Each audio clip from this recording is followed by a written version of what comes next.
नमस्कार दोस्तों, जय माता दी। मैं एस्ट्रो सहस्रांशु आप लोगों का हमारे चैनल वैदिक एस्ट्रो गुरुकुल में हार्दिक स्वागत करता हूं। दोस्तों, आज का यह वीडियो में हम जानने वाले हैं बिना कोई गुणागणित किए कैसे हम किसी भी जन्म कुंडली का कारक ग्रह, मारक ग्रह, बाधक ग्रह तथा अशुभ ग्रह को पहचान सकते हैं। इसके लिए एक आसान सा जो है कागज कलम का प्रिपरेशन हमने किया है। यहाँ पर आज आपको हम बताने वाले हैं कि कैसे किसी भी जातक या कुंडली को देख करके, चाहे आप अपना खुद का हो या किसी रिश्तेदार का हो, किसी का भी कुंडली देख करके उसका कारक, मारक, बाधक और अशुभ ग्रह को आप पहचान सकेंगे। तो सबसे पहले यहाँ पर देखिए, एक लग्न कुंडली हमने लिया है। ये जो लग्न कुंडली हमने लिया हुआ है, ये लग्न कुंडली है वृश्चिक लग्न की कुंडली। आप जानते हैं कुंडली में 12 खाने होती हैं। यहाँ पर जो नंबर्स लिखे हुए होते हैं ये दर्शाता है कि यहाँ पर कौन सी राशि है। ठीक है, तो यहाँ पर 8 नंबर की राशि है और 8 नंबर की राशि यानी कि वृश्चिक राशि होता है। और कुंडली का जो प्रथम घर होता है वहां पर जो राशि लिखा हुआ होता है उसी राशि के नाम से लग्न का नाम पड़ जाता है। तो वृश्चिक राशि प्रथम भाव में है, इसीलिए वृश्चिक लग्न का कुंडली है। ठीक है, तो ये है प्रथम घर, ये है द्वितीय घर, ये तृतीय, ये चतुर्थ, ये पंचम, ये षष्ठम, ये सप्तम, ये अष्टम, ये नवम घर, ये दसम घर, ये एकादश घर, ये द्वादश घर। ऐसे ही 12 खाने बने हुए होते हैं आपके लग्न कुंडली में। अब लग्न कुंडली में ये हमने उदाहरण लिया है। हो सकता है आपके कुंडली में यहाँ पर कुछ और नंबर्स लिखे हुए हो, उस हिसाब से आपको अपना जो है कुंडली देखना है। लेकिन यहाँ पर आप इस कुंडली के हिसाब से समझ लीजिए। तो पहले बात करेंगे कारक ग्रहों की बारे में। कारक ग्रह वो होते हैं जो कि आपको सदैव अच्छा फल देते हैं तथा आपके कुंडली में हमेशा शुभ फल देने की कोशिश में रहते हैं, उन्नति का मार्ग दिखाते हैं जिंदगी में। उसको कहा जाता है कारक ग्रह। तो हम पहचानेंगे कैसे कि कारक ग्रह कौन है? देखिए, अब आपको बताते हैं। कुंडली में, लग्न कुंडली में प्रथम घर, पंचम घर और नवम घर अगर हम यहाँ पर नंबर्स डाल देंगे, जैसे अगर मान लीजिए ये हो गया प्रथम घर, हमने 1 लिख दिया, वैसे ही ये हो गया दूसरा, तीसरा, चौथा और ये हो गया आपका 5वां घर। ठीक है, हमेशा एंटी क्लॉकवाइज ही गिनती जाती है लग्न कुंडली में या किसी भी कुंडली में। ये छठा, ये सप्तम, ये अष्टम, ये हो गया आपका नवम। तो कुंडली में प्रथम भाव, पंचम भाव तथा नवम भाव के जो स्वामी ग्रह होते हैं वो होते हैं कारक ग्रह। तो इस कुंडली में प्रथम जो घर है वहां पर लिखा है 8 नंबर।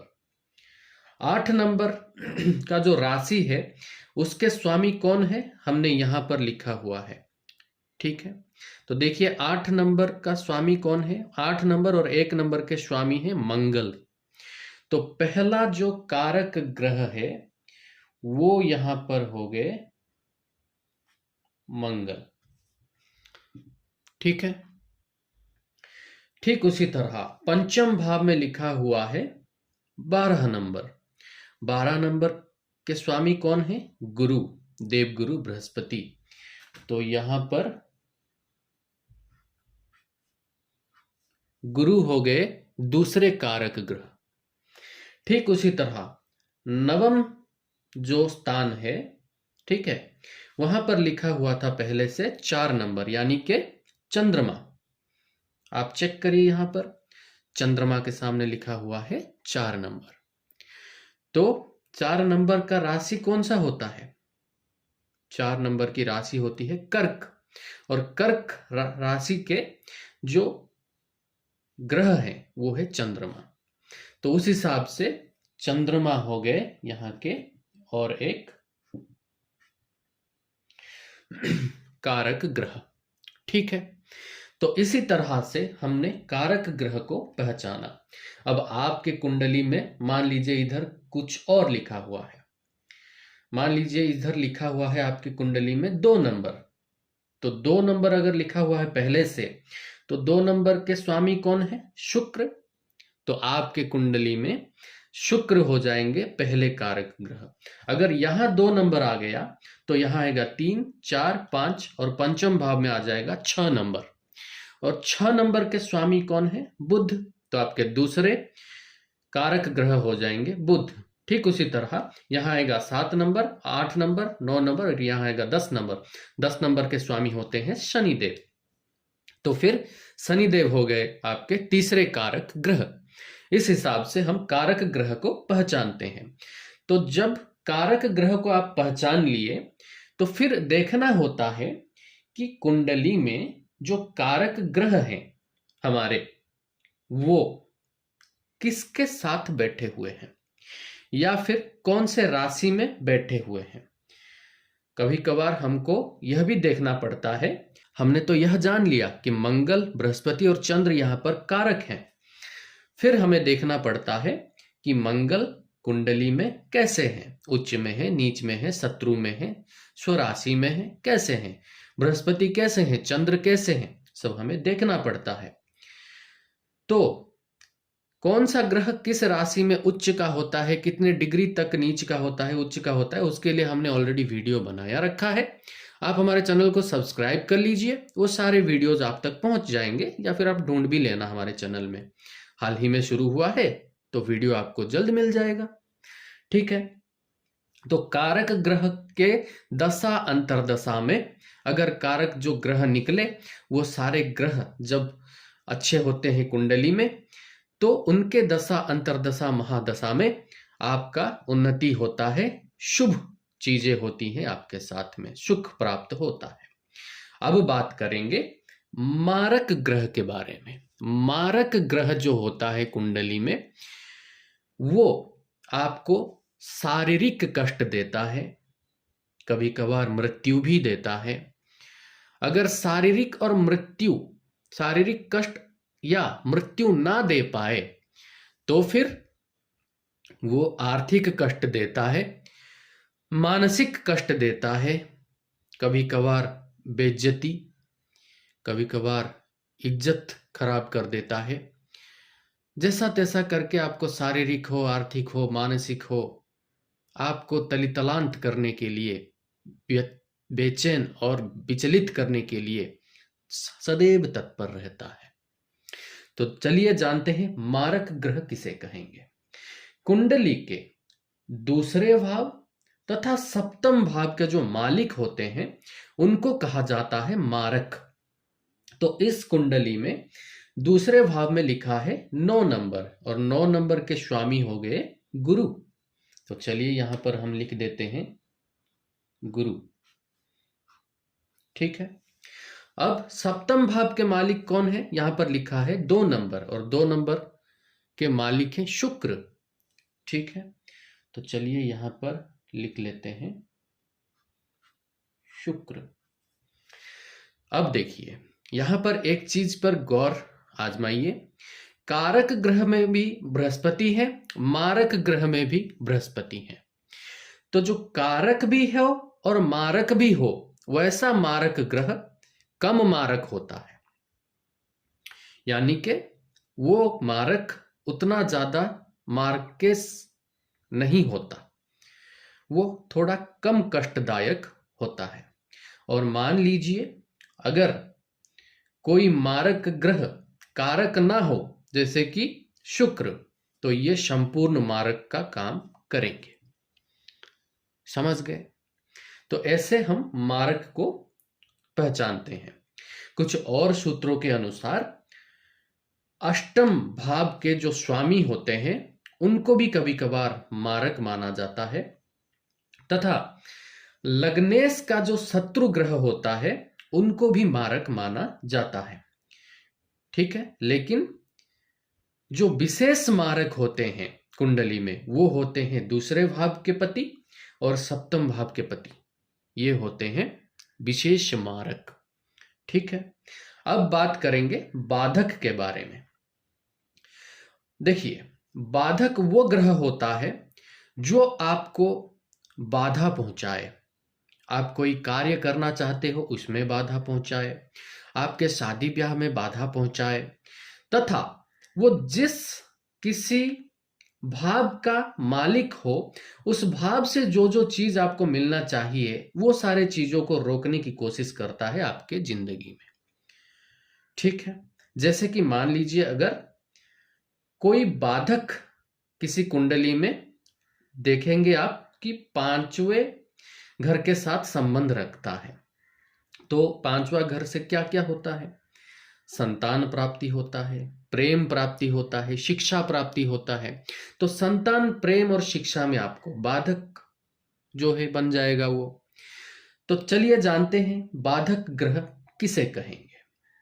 बाधक ग्रह को पहचानने के लिए पहले आपको राशियों के अवस्थाओं के बारे में जानना होगा। राशि के अवस्था को जानने के लिए हमने यहाँ पर नंबर लिखे हुए हैं। 1 नंबर का राशि, 4 नंबर का राशि, 7 नंबर का राशि और 10 नंबर का राशि को चर राशि कहा जाता है, चर अवस्था होती है। ठीक इसी तरह द्वितीय, पंचम, अष्टम और एकादश जो राशि है हमारे, उसको कहा जाता है स्थिर राशि। तृतीय, षष्ठम, नवम और द्वादश जो हमारे राशि हैं उनको कहा जाता है द्विस्वभाव राशि। अब अगर आप नंबर से राशि को पहचान नहीं पा रहे हैं तो हमारे चैनल का सबसे पहला वीडियो आपको देखना जरूरी है, क्योंकि उसमें हमने बताया है क्या क्या चीज, कि कौन से नंबर से किस राशि को पहचाने कैसे आसानी से, तथा हर राशि के जो इष्ट ग्रह होते हैं वो कौन है, मालिक ग्रह कौन है, ये हमने बताया है। और एक आसान सा सूत्र भी दिया है जिससे आप आसानी से याद रख सको राशियों को, उनके नंबर को और उनके मालिक ग्रह को। तो वो जो वीडियो है उस वीडियो को जरूर देखिए, उसका लिंक मैं डिस्क्रिप्शन में दे दूंगा। अब बात करेंगे, देखिए अगर आपके कुंडली के लग्न में, यानी कि ये हो गया लग्न घर, अगर यहां पर 1 नंबर, 4 नंबर, 7 नंबर या 10 नंबर लिखा हुआ हो, यहां पर तो 8 नंबर लिखा हुआ है, हमने 8 नंबर लिया हुआ है, लेकिन मान लीजिए अगर आपके कुंडली में यहां पर 1, 4, 7 या 10 लिखा हुआ हो, तो यहां से गिनती करिए एंटी क्लॉकवाइज, जो एकादश भाव आएगा। देखिए यहां पर हमने लिखा हुआ है 11, जो एकादश भाव आएगा उसका स्वामी आपका हो जाएगा बाधक। तो चलिए देखते हैं। मान लीजिए हमारे इस कुंडली में यहां पर 1 लिखा हुआ है, तो यहां से अगर हम गिनती करेंगे 1, 2, 3, 4, 5, 6, 7, 8, 9, 10, 11, 11 में लिखा हुआ है 6 नंबर पूर्व कुंडली के अनुसार। लेकिन अगर यहां पर 1 नंबर हम लेते हैं तो यहां पर लिखा हुआ आएगा 11 नंबर, यानी कि यह मेष लग्न की कुंडली बन जाएगा। जब हम यहां पर 1 नंबर देख रहे हैं तो मेष लग्न की कुंडली के हिसाब से यहां पर आ जाएगा 11 नंबर, और 11 नंबर होता है शनिदेव का, यानी कि शनि बन जाएंगे आपकी कुंडली में प्रमुख बाधक ग्रह। ठीक है, ठीक उसी तरह से अगर यहां पर 2, 5, 8, 11 लिखा हुआ हो, 2, 5, 8, 11, अब 8 नंबर का कुंडली तो हमने लिया है, तो 8 नंबर अगर इधर लिखा हुआ है तो चलिए अभी गिनती करते हैं यहां से नवम स्थान का। 1, 2, 3, 4, 5, 6, 7, 8, 9, नवम स्थान के मालिक हैं कर्क राशि, या कर्क राशि यहां पर स्थित है, और इसके मालिक है चंद्र। आप देख सकते हो इधर 4 के पास लिखा हुआ है चंद्र।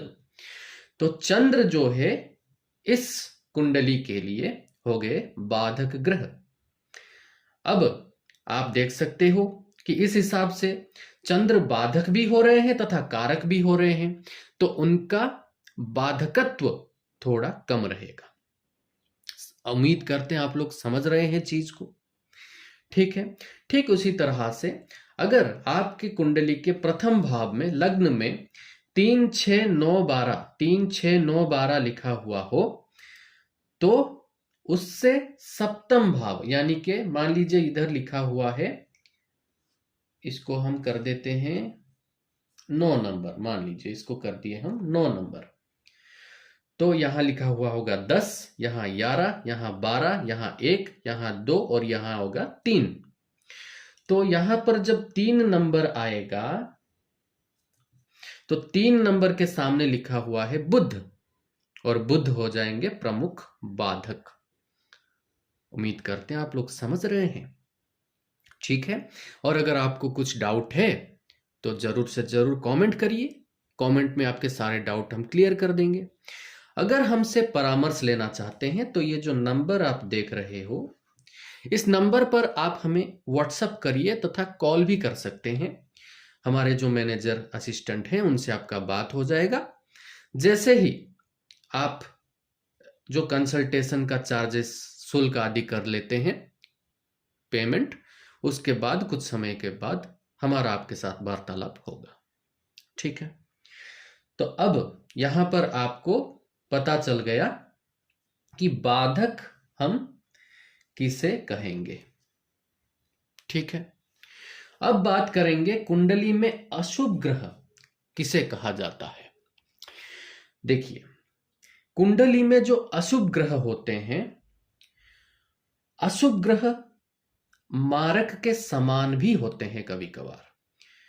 यानी कि अगर कुंडली में कोई ग्रह अशुभ निकल गया तो वो आपको शारीरिक कष्ट भी देगा, मानसिक कष्ट भी देगा, आर्थिक कष्ट भी देगा, तथा अगर जीवन के उत्तरार्ध में उसका दशा अंतरदशा आ जाए तो वो मृत्यु भी दे सकता है, कभी कभार कष्ट भी दे सकता है, या मृत्यु तुल्य कष्ट भी दे सकता है।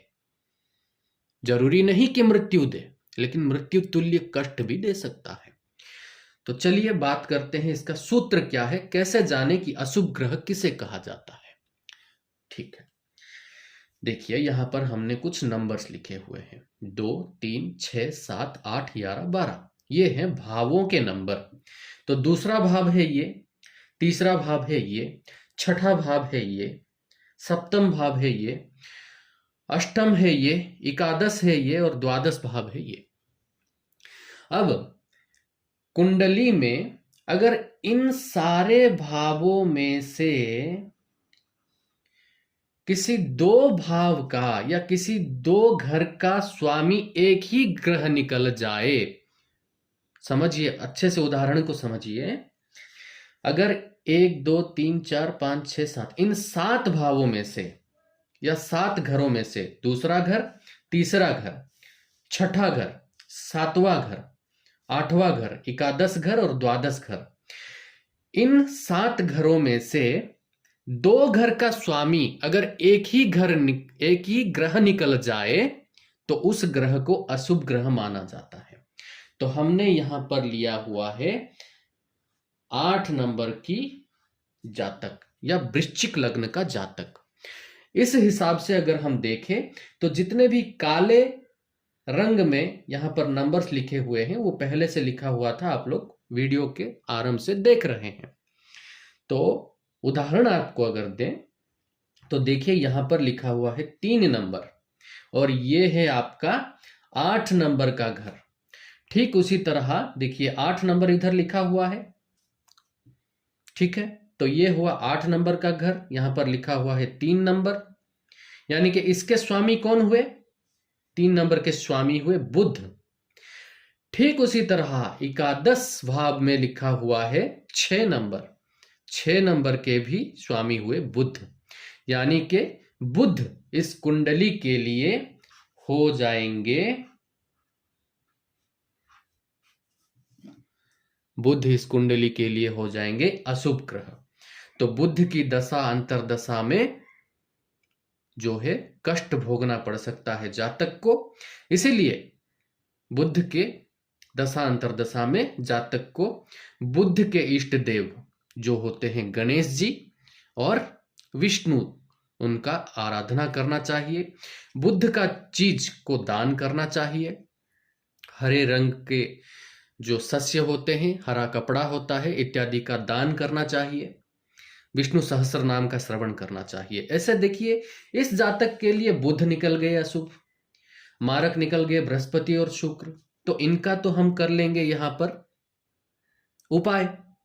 लेकिन हर लग्न कुंडली के लिए, हर जन्म कुंडली के लिए मारक और अशुभ ग्रह, बाधक ग्रह अलग अलग होते हैं, तो उस हिसाब से उसका उपाय किया जाता है। तो इस वीडियो में उम्मीद करते हैं हम कि आप कारक ग्रह, मारक ग्रह, बाधक ग्रह और अशुभ ग्रह कैसे जाना जाता है ये आप अच्छे से समझ गए होंगे। अगर हमारा प्रयास आपको अच्छा लगा है, वीडियो में आपको नॉलेज मिला है, तो वीडियो को आप करिए लाइक, ठीक है। फिर हमारे चैनल को आप कर दीजिए सब्सक्राइब, ठीक है।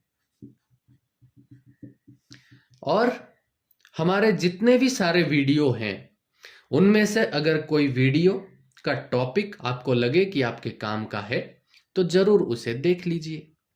और हमसे अगर आप परामर्श लेना चाहते हैं, जातक विचार करवाना चाहते हैं, तो इस नंबर पर आप कांटेक्ट कर सकते हैं। सो धन्यवाद आप लोगों का, थैंक यू जो आप लोग इस वीडियो में बने रहे और इस ज्ञान को आप श्रद्धा पूर्वक सीखने की जिज्ञासा रखें। तो आपके साथ अगले वीडियो में फिर से मुलाकात होगा। ये वीडियो आपको कैसा लगा कमेंट में जरूर से जरूर बताएं। धन्यवाद। जय माता दी।